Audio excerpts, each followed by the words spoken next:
بسم الله الرحمن الرحيم.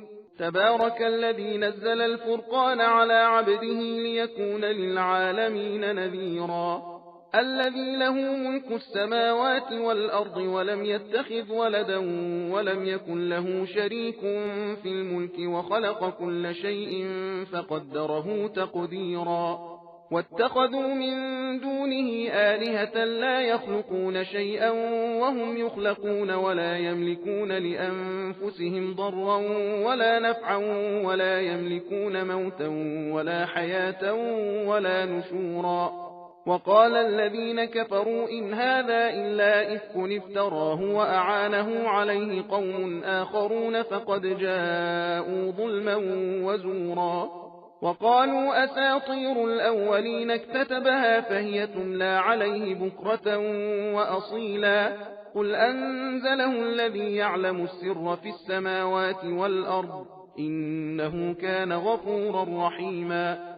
وقالوا ما لهذا الرسول يأكل الطعام ويمشي في الأسواق لولا أنزل إليه ملك فيكون معه نذيرا أو يلقى إليه كنز أو تكون له جنة يأكل منها.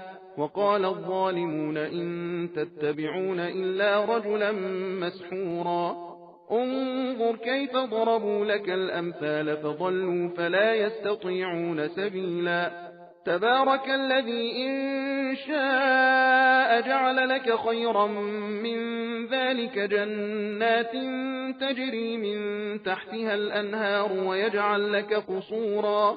بل كذبوا بالساعة وأعتدنا لمن كذب بالساعة سعيرا. إذا رأتهم من مكان بعيد سمعوا لها تغيظا وزفيرا. وإذا ألقوا منها مكانا ضيقا مقرنين دعوا هنالك ثبورا. لا تدعوا اليوم ثبورا واحدا وادعوا ثبورا كثيرا. قل أذلك خير أم جنة الخلد التي وعد المتقون كانت لهم جزاء ومصيرا.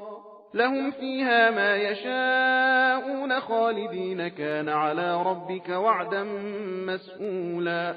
ويوم يحشرهم وما يعبدون من دون الله فيقول أأنتم أضللتم عبادي هؤلاء أم هم ضلوا السبيل. قالوا سبحانك ما كان ينبغي لنا أن نتخذ من دونك من أولياء ولكن متعتهم وآباءهم حتى نسوا الذكر وكانوا قوما بورا. فقد كذبوكم بما تقولون فما تستطيعون صرفا ولا نصرا. ومن يظلم منكم نذقه عذابا كبيرا. وما أرسلنا قبلك من المرسلين إلا إنهم ليأكلون الطعام ويمشون في الأسواق وجعلنا بعضكم لبعض فتنة أتصبرون وكان ربك بصيرا. सबील कुरान हिदायत का रास्ता।